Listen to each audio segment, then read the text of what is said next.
ಹಿರಿಯ ವಕೀಲ ಮಿತ್ರರೇ, ನನ್ನ ಸಹೋದ್ಯೋಗಿ ಮಿತ್ರರೇ, ರಾಜಕಾರಣದ ಬಗ್ಗೆ ನಾನು ಹೆಚ್ಚಿಗೆ ಹೇಳಲಿಕ್ಕಾಗಲ್ಲ.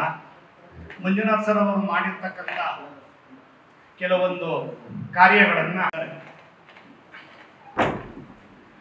ಇವತ್ತು ಜಯದೇವ ರುದ್ರ ಆಸ್ಪತ್ರೆಯಲ್ಲಿ ಒಟ್ಟು 112 ಜನ ಹಾರ್ಟ್ ಸ್ಪೆಷಲಿಸ್ಟ್ ಕೋಟಿ ದುಡ್ಡನ್ನ ಫಿಕ್ಸೆಡ್ ಮಾಡಿದ್ದಾರೆ.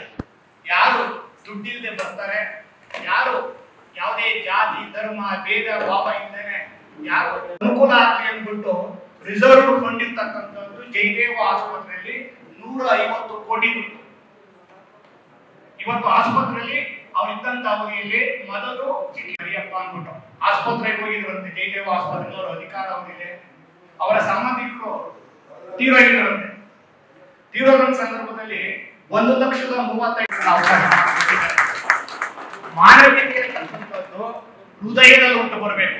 ಇಲ್ಲಿ ಪಕ್ಷ ನೋಡಬೇಡಿ, ದಯಮಾಡಿ ನನ್ನ ಸ್ನೇಹಿತರುಗಳು, ಜಾತಿ ನೋಡಬೇಡಿ, ಧರ್ಮ ನೋಡಬೇಡಿ. ಆ ವ್ಯಕ್ತಿ ಸಮಾಜಕ್ಕೆ ಕೊಟ್ಟಿರ್ತಕ್ಕಂಥ ಸರ್ವೀಸು ಎಂಥದ್ದು, ಆ ವ್ಯಕ್ತಿ ನಮಗ್ ಬೇಕಾ? ಈಗ ರಾಜಕಾರಣ ಕೆಟ್ಟೋಗಿದ್ರೆ ರಾಜಕಾರಣನ ಸುದ್ದಿ ಮಾಡ್ತಕ್ಕಂಥವ್ರು ಮಂಜುನಾಥ್ ಸಾಹೇಬರಂತ ವ್ಯಕ್ತಿಗಳು ನಮ್ಗೆ ಬೇಕಾಗಿದ್ದಾರೆ, ಬಂದಿದ್ದಾರೆ. ಇದೊಂದು ಅವಕಾಶ, ನಾವೆಲ್ಲ ಸೇರಿ ಅವ್ರನ್ನ ಉಪಯೋಗಿಸ್ಕೊಳ್ಬೇಕು ಸಮಾಜಕ್ಕೆ. ಆ ಸಮಾಜಕ್ಕೆ ಇನ್ನೂ ಕೂಡ ಕೊಡುಗೆ, ನಮ್ಮ ಸಮಾಜಕ್ಕೂ ಇನ್ನೂ ಕೂಡ ಅವೆಲ್ಲ ವಿದ್ಯಾವಂತರು, ವಿಚಾರವಂತರು ಮತ್ತು ಪ್ರಜ್ಞಾವಂತರು ಎಲ್ಲ ನಮಗೆ ಗೊತ್ತಿದೆ. ಕಳೆದ 10 ವರ್ಷದಲ್ಲಿ ಯಾವ ರೀತಿ ಬದಲಾವಣೆ ಆಗಿದೆ, ದೇಶದ ಚಿತ್ರಣ ಯಾವ ರೀತಿ ಬದಲಾವಣೆ ಆಗಿದೆ, ಯಾವ ರೀತಿ ಐತಿಹಾಸಿಕ ನಿರ್ಧಾರಗಳಾಗಿದೆ. ಇದೆಲ್ಲ ಭಾರತದ ಸುಭದ್ರತೆ, ಭಾರತದ ಸಮಗ್ರತೆ. ಏಕೆಂದರೆ ಈ ಚುನಾವಣೆ ಕೇವಲ ಚುನಾವಣೆ ಅಲ್ಲ, ಇದು ದೇಶದ ಚುನಾವಣೆ, ಇದು ರಾಷ್ಟ್ರದ ಚುನಾವಣೆ ಮತ್ತು ರಾಷ್ಟ್ರದ ಸಮಗ್ರತೆ, ಐಕ್ಯತೆ ಮತ್ತು ಹಲವಾರು ಕಾನೂನು 10 ವರ್ಷದಲ್ಲಿ ಹಲವಾರು ಬದಲಾವಣೆಗಳಾಗಿದೆ, ನೋಡ್ತಾ ಇದ್ದೀರಾ.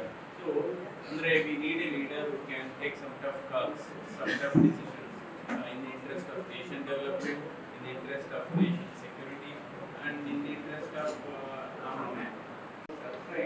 India has exported defense equipment to the tune of 18,000 crores last 2 years.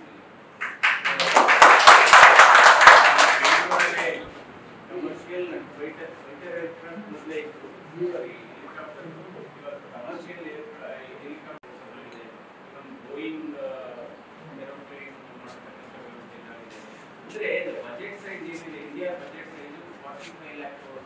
6% of this ಒಂದು ಭಾರತ. ನಾವು ವೈಮಾನಿಕವಾಗಿ ಆಕಾಶದಿಂದ ಒಂದು ಭಾರತವನ್ನು ನೋಡಿದ್ರೆ ಅದೇ ಒಂಥರ ಕಾಣುತ್ತೆ. ಆದರೆ ನಿಜವಾದ ಭಾರತವನ್ನು ನಾವು ನೋಡಬೇಕಾದ್ರೆ ರೈಲಿನಲ್ಲಿ ಪ್ರಯಾಣ ಮಾಡಬೇಕು. ರೈಲಿನಲ್ಲಿ ಪ್ರಯಾಣ ಮಾಡಿದಂಥ ಸಂದರ್ಭದಲ್ಲಿ ಈ ರೈಲ್ವೆ ಟ್ರ್ಯಾಕ್ ಎರಡೂ ಬದಿಯಲ್ಲಿ ನೋಡ್ತೇವೆ. ಅಂದರೆ ಭಾರತವನ್ನು ಅರ್ಥ ಮಾಡಿಕೊಂಡಿದ್ದು ಗಾಂಧೀಜಿ, ಮಹಾತ್ಮ ಗಾಂಧೀಜಿ. ಈಗ ನರೇಂದ್ರ ಮೋದಿ ಅವರ ಸರ್ಕಾರ ಮತ್ತು ಇಲ್ಲಿ ಹಿಂದೆ ಇದ್ದಂಥ ಸನ್ಮಾನ್ಯ ದೇವೇಗೌಡರ ಸರ್ಕಾರ, ಯಡಿಯೂರಪ್ಪನವರ ಸರ್ಕಾರ